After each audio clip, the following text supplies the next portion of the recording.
All right, let's get right into it. Anybody can watch a video about building a brand new, shiny off-grid solar system. But what does that system actually look like after 3 years, after it's been through the rain, the sun, and just constant use? Well, today we're going a little forensic. We are digging into a real working system to uncover the lessons that, frankly, you only learn over time. So yeah, we're moving past all the theory and getting our hands dirty with some real-world experience. This isn't about how things look on day one. This is about day 1001. And we have to be honest here, right? There's a massive gap between the YouTube dream and the 3-year reality. The typical guide shows you all these pristine components and makes it look so easy. But after a few years, you're not dealing with shiny parts. You're dealing with corrosion, UV damage, and the cold hard truths of real performance data. And that's what we're going to focus on. Okay, before we start looking at what broke, let's do a super quick refresher on how this whole thing actually works. Because if you don't understand the flow of power, it's pretty much impossible to figure out where things are going wrong. Think of it like a 4-step journey. First, sunlight hits the solar panels and boom, you've got DC electricity. From there, the charge controller acts like a super smart valve, carefully regulating that power so it can safely fill up your batteries. Step 3, the batteries store all that energy. And finally, the inverter does the magic trick of converting that stored DC power into the AC power your TV and toaster can actually use. Sounds simple, right? But here's the thing. Every single one of those steps is a potential point of failure down the road. All right, now we get to the fun part. This is the heart of our investigation. We're putting every single component under the microscope to see exactly how it's held up. Let's look at the evidence. What's so fascinating here is that if you just glanced at the system, you'd think, hey, it's working fine. But the details, they tell a totally different story. We've got corrosion starting on connectors, some pretty clear heat stress on the controller, a battery cell that's getting weak, and an inverter that's at risk of overheating. These are those slow, creeping problems that can lead to a sudden, catastrophic failure if you're not paying attention. So let's start up on the roof. The panels themselves, they looked great. But the MC4 connectors, those little plastic plugs that link the panels together, they were showing the first signs of corrosion.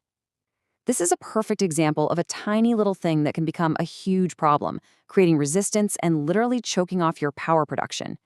It's such a simple but absolutely critical maintenance check. Now, down in the power room, things got even more interesting. The charge controller had this discoloration around its connection points. That's a classic telltale sign of heat stress. But even more concerning was the battery bank. We tested each cell and found that one of them was consistently weaker than the others.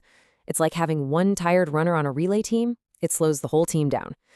This one weak cell was forcing the entire battery bank to underperform, basically shrinking the system's storage capacity. And a quick look at the logs from the battery management system confirmed, yep, this has been an issue for a while. So physical wear and tear is one thing, but honestly, the biggest risks we found were hiding in the electrical design itself.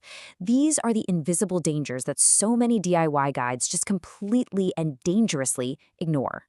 And let's just call it what it is. The number one most terrifying mistake you can possibly make is skimping on fuses and breakers. It is, without a doubt, the single most common point of failure, and, you guessed it, the one most likely to cause a catastrophic fire.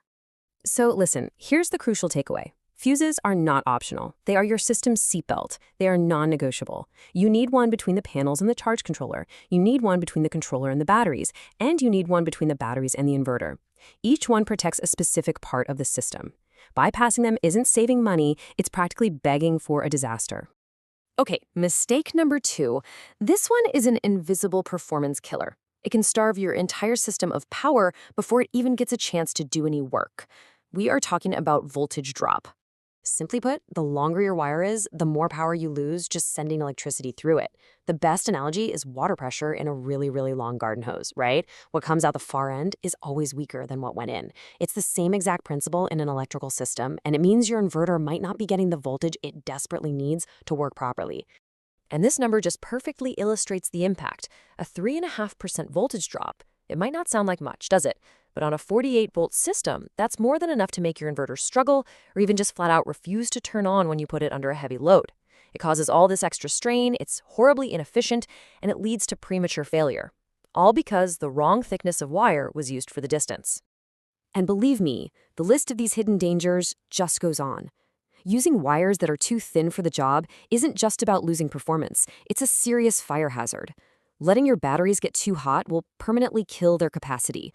And bypassing the battery management system, the BMS, that's like disabling the airbags and the anti-lock brakes in your car. Why would you ever do that? It removes all the essential safety controls. So, after this whole 3-year inspection, what's the final verdict? Well, let's take everything we found and distill it down into a clear blueprint for building a system that doesn't just work on day one, but one that actually lasts. If you remember nothing else, remember these 3 things. Number 1, safety is everything. Fuse it all, use the right wires, seriously. Number 2, accept that things are going to degrade. It's a fact of life, so build a system you can actually inspect and maintain easily. And number 3, obsess over the invisible details like voltage drop and heat. They will absolutely make or break your system's long-term performance. I really want to end on this point because it is, by far, the most important one. We're dealing with high current DC systems here, and they can be incredibly dangerous if you don't respect them. Every single connection, every fuse, every decision you make, it matters a lot. So as you're thinking about your own project, just ask yourself this one question. Are you building for that quick and easy setup you see on YouTube, or are you building for resilience, for safety, and for the reality of what it takes to last a decade? Because that answer, that's what will define your success.